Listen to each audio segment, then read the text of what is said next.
Selamat datang di Candid. Saya bersama dengan Dr. Kim Porswono. Nanti saya akan berikan kesempatan untuk Dr. Kim memperkenalkan diri. Tapi sebelum itu, Ibu ini kita siapkan teh kejujuran kita. Nah, teh kejujuran ini memang spesialnya Candid. Oh gitu. Ya. Setelah kamu meminum teh kejujuran ini, mencicipi teh kejujuran ini, memang diharapkan hanya menjawab dengan jujur. Sekarang gimana nih minumnya? Susah nih kayaknya. Iya betul ya. Dan kali kita sediain masker yang ada bolongnya, kita ada serotan, apa resleting. Kelihatannya boleh tuh, inovasi ya. Yang ada resletingnya sedikit gini kan, itu boleh juga tuh. Atau ya Velcro. atau ada yang bisa ditarik, terus maskernya buka sendiri. Itu boleh juga. Itu inovasi. Ternyata kita bisa masalah ngomongin Inovasi. Terima kasih Bu Rini. Memang teh buatan Ibu Rini ini sudah teruji. Oh iya, saya coba. Jadi beberapa tamu sudah duduk di sini dan Didik, siapa lagi? Param? Mugen ya. Semuanya menjawab dengan jujur. Silakan dicoba dulu Ibu Kim. Iya, baik. Saya panggilnya Ibu Kim atau Apa Dr. Kim aja lah ya. Ya, apa aja juga. Oke. Nah, jadi setelah minum ini saya tanya juga jujur gitu loh. Jadi kalau saya nggak tahu, saya langsung ngomong saya nggak tahu Dr. Kim. Baik. Ya, apa? Kita santai-santai aja ya. Iya. Saya lebih jujur. Ya. Setelah ini Dr. Kim jujur, jadi dia akan memperkenalkan diri dulu. Silakan Dr. Kim. Ya, jadi halo semuanya. Makasih ya udah diundang. Ya, jadi saya lulusan dokter dari Filipina dan hari ini kita akan membahas topik-topiknya lagi ngetren tentang COVID nih ya. Apalagi ada cerita tentang ada hoax-hoaxnya, atau gimana kita bahas hari ini biar lebih jelas lah untuk semuanya. Iya, gitu. Jadi Dr. Kim ini lulusan Filipina. Sekarang kegiatannya apa Dr. Kim? Sekarang saya lagi mau usaha untuk bekerja di UK sebenarnya. Di ya, UK itu di Inggris ya? Iya betul. Jadi UK bukan sebelah godok, itu bukan ada UK Inggris ya? Yang Iya. itu corny banget. Ini kita ketawa mulu nih, karena maskernya udah gemuk-gemukin dan udah berembun semua dalamnya. Kebetulan ada kacamata. Oh, kan itu berembun semua dari atas. Bener. Jadi kemarin itu memang sempat Dr. Kim bicara di kampus kami di Andalusia mengenai COVID ya sebelumnya. Iya betul. Bahkan kita memang mulai bikin awareness untuk COVID ini sebelum PSBB dimulai waktu Iya itu. betul. Itu bisa cerita sedikit kira-kira materi apa yang dibawakan ketika itu? Iya, jadi kira-kira pada bulan Februari, 6 bulan yang lalu, saya diundang untuk membahas topik-topik yang data lah untuk student-student yang di sini di Indonesia. Para mahasiswa di Indonesia Iya. betul.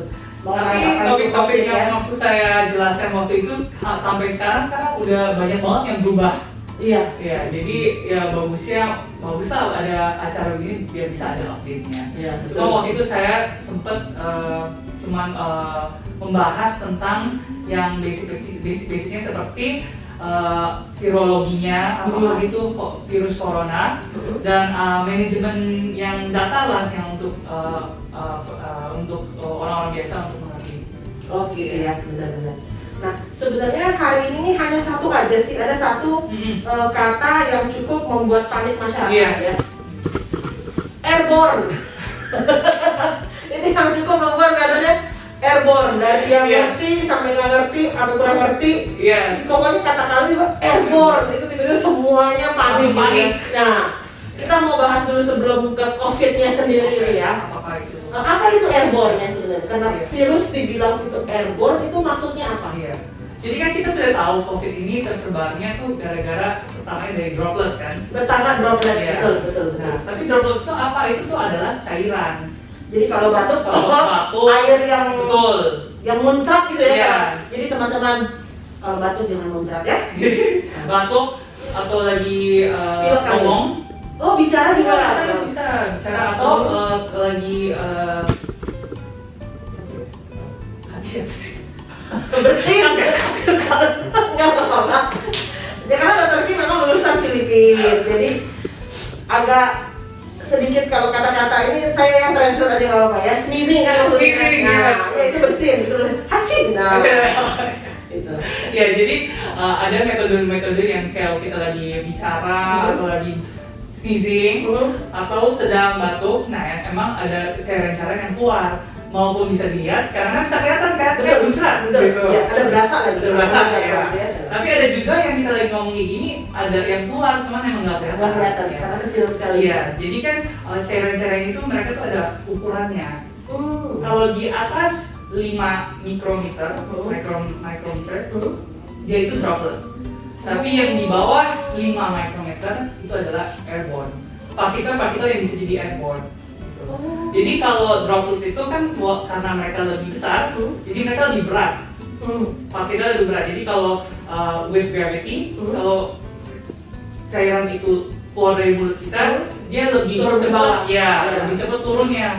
Tetapi karena airborne partikel lebih kecil, lebih ringan dari mikro ini ya. Betul. Jadi kalau mereka lebih ringan, jadi lebih gampang tersebar di udara. Gitu. Jadi bedanya droplet dan airborne size-nya doang. Size-nya. Nah, kalau boleh tahu virus apa sih yang kita tuh kita tahu lah ya, yang memang tuh airborne contoh-contohnya selain COVID ini kita belum bahas ya. Virus-virus apa aja? Ya kayak virus flu biasa gitu, ya airborne juga. Measles campak ya? Campak. Tapi nggak measles gitu, itu airborne. Atau cacar air. Saya lihat ya cacar air. Nah, ya. Kalau campak chicken pox ya? Apa cacar air chicken pox? Oh, kalau kayak gitu. Nanti saya ini ya, saya apa? Gimana Ibu Jess? Cacar air chicken pox cacar air. Measles campak benar ya? Udah konfirmasi ke kamus ya? Iya. Saya aja juga baru. Itu salah satu makanya mereka yang lebih gampang terkena. Makanya mereka lebih infectious gitu loh ceritanya. Lebih cepat tersebar ya? Betul. Nah sekarang kita udah ngerti nih virusnya kira-kira seperti apa, airborne itu seperti apa yang maksudnya. Nah dengan COVID ini berarti makanya orang panik berarti mereka cukup beralasan gitu ya. Yang tadinya dia jatuh lewat droplet, sekarang dia bisa menyebar. Tapi ada jelasannya. Kenapa orang-orang selama ini panik? Karena WHO-nya memberitahuan ada surat kebanyakan news di dunia kayak CNN, BBC atau apa, mereka langsung bilang WHO declare bahwa COVID itu airborne. Jadi satu dunia panik. Tetapi alasan di belakangnya sebenarnya WHO ada situation reportnya, ada penelitian yang lebih teliti dengan kapan-kapan saja situasi tertentu COVID itu adalah airborne. Contohnya situasi seperti apa? Jadi yang paling penting itu yang kita mesti ketahui kapan COVID itu airborne. Itu waktu-waktu kalau ada prosedur yang membuat menghasilkan aerosol seperti partikel-partikel yang lebih kecil daripada 5 mikrometer itu yang itu contohnya. Jadi biasanya prosedur-prosedur itu cuma dilakukan di rumah sakit. Oh mungkin kalau misalnya nih pasiennya kan sesama pasien. Biasanya kan dia pakai F-bomb itu kayak terbuka dia nggak tahu deh. Banyak oksigen. Ya. Jadi ada beberapa ini prosedurnya kira-kira banyak sekali. Ya. Tapi jadi saya akan memberitahukan beberapa sampel yang mungkin lebih orang-orang tahu ya. Jadi salah satu adalah kalau lagi inkubasi. Nah, atau di ekstubasi. Nah, itu salah satu prosedur yang bisa menghasilkan aerosol atau artinya partikel yang membuat partikel kecil yang menyebabkan virus itu yang tadinya droplet jadi airborne. Yes, betul. Selain itu ada juga kalau misalnya lagi di suction, biasanya kalau di ICU itu kalau pasien-pasien banyak ludahnya atau apa, kan ada suctionnya kan disedot itu, nah itu juga bisa. Ya, ada lagi yang lain kalau misalnya perlu oksigen yang pressure-nya mesti tinggi, nah itu juga bisa. Kan suka keluar. Iya, kalau kan asap-asap, nah ya gitu, itu artinya aerosol generating procedure. Ya, atau juga bisa salah satu lagi biasanya tuh anak kecil yang pakai nebulizer, yang buat asma tuh, yang buat ya itu juga bisa. Nah, itu baru satu. Jadi Jadi COVID bisa menjadi airborne di dalam rangka kalau di rumah sakit kayak gitu. Tapi Kalau di lingkungan di lingkungan biasa, kita itu paling COVID bisa menjadi airborne kalau misalnya kita di ruangan tertutup. Sebenarnya di ruangan ini. tapi itu masih AC gitu. Iya, ruangan tertutup, indoor yang tidak ada ventilasi bagus. Gitu. Poor ventilation. Apa tuh poor ventilation bahasa Indonesia? Ventilasi yang kurang. Iya, betul. Jadi kalau misalnya kita nggak ada jendela atau nggak outdoor, lebih gampang yang kita ngomong yang ludah kita yang keluar kan ada yang kecil. Jadi karena ada ventilasinya jelek, nggak ada udara yang baru masuk, jadi udara kita doang jadi yang kita ngomong, jadi partikelnya bisa kayak loncat-loncat. Makanya kayak pesawat terbang kan juga itu tertutup. Ya. Betul. Terus source of the air-nya kan cuma satu gitu, jadi AC-nya cuma satu kan sentral gitu. Iya. Jadi udaranya cuma muter-muter aja, nggak ada yang keluar dan nggak ada yang masuk yang baru. Jadi ya itulah dua cara bagaimana COVID itu bisa menjadi airborne. Oke. Berarti mungkin untuk studio kita mesti outdoor kali ya. Siap. Tapi jangan khawatir. Biasanya kalau misalnya mereka ada penelitian yang bilang mengapa bisa jadi airborne itu gara-gara memang sudah ada situation seperti di KUR katanya lagi latihan KUR. Oh, paduan suara. Latihan KUR. Ada juga lagi di gym kan tertutup kalau gym. Oh, gym tertutup tuh kita kos-kosan gitu ya. Makanya saya jarang nge-gym, makanya saya jadi begini. Gak apa-apa gym lagi tutup kok. Semua orang kayaknya. Ya, dan satu lagi ada penelitian juga di restoran.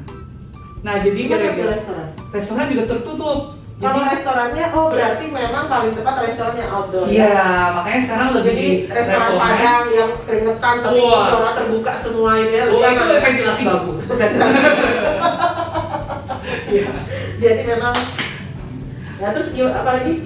Iya, situasinya seperti ini. Iya, jadi di report WHO dituliskan bahwa memang bisa COVID menjadi airborne, cuman ada situasi tertentu. Dan ya itulah situasi dua ini yang di ruangan. Pokoknya ruangan, kalau dari kita orang awam lah ya, Ya. di ruangan tertutup, pekak dalam arti tertutup. Dan pertukaran udara, sirkulasi udara yang tidak bagus, dan tidak adanya ventilasi. Betul. Saya sejak ngobrol dengan Ibu Kim jadi bahasa Indonesia lebih bagus. Ini kelihatannya airborne, penularan. Betul.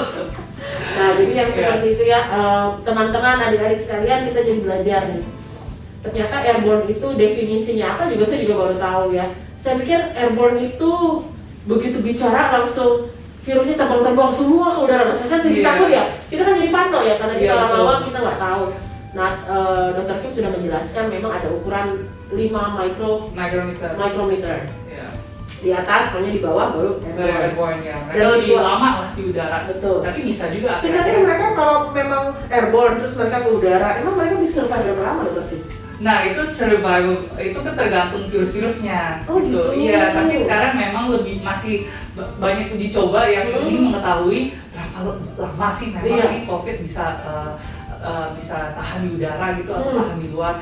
Ya beda-beda, ada uji coba bilang tapi ini environmental uji cobanya tuh di dalam control environment gitu. Oke. Ya.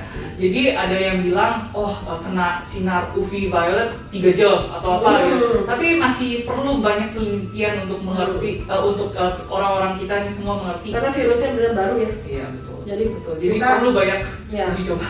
Jadi wajar kalau misalnya ada berita-berita yang kesannya baru ngomong A, habis itu B, habis itu C, seperti Dr. Kim 6 bulan yang lalu presentasikan seperti ini kok. Itu kan berdasarkan penelitian 6 bulan yang lalu. Betul, karena masih ongoing. Betul. Dan terus sekarang setelah demikian banyak korban dan mereka juga lebih banyak meneliti, lebih banyak tahu, sudah ada hal-hal yang baru.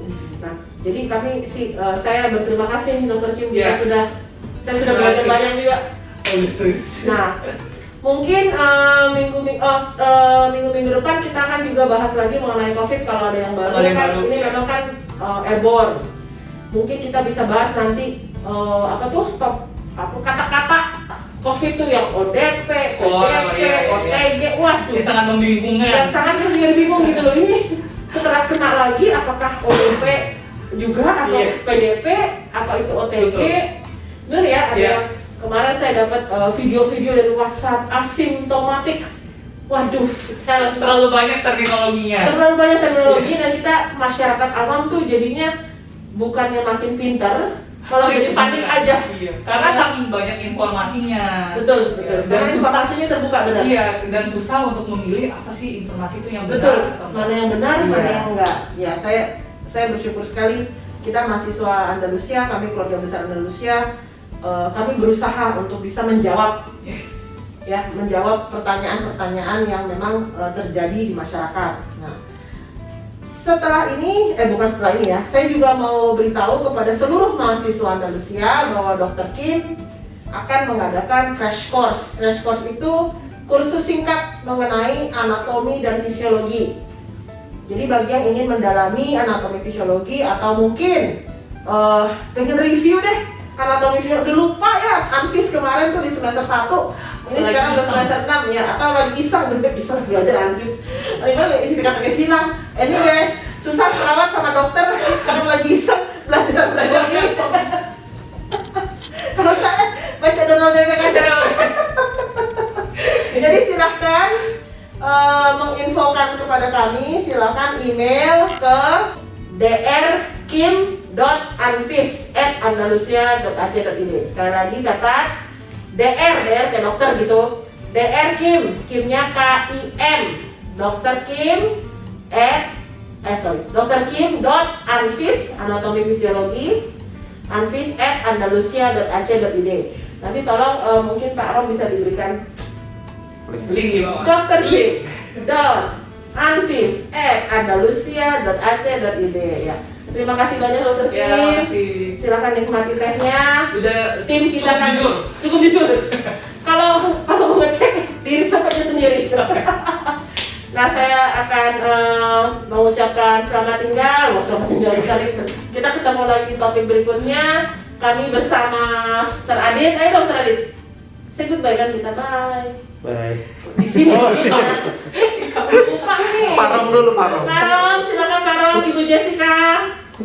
Ayo, Ibu Rini sudah habis bikin teh, katanya dia langsung kabur.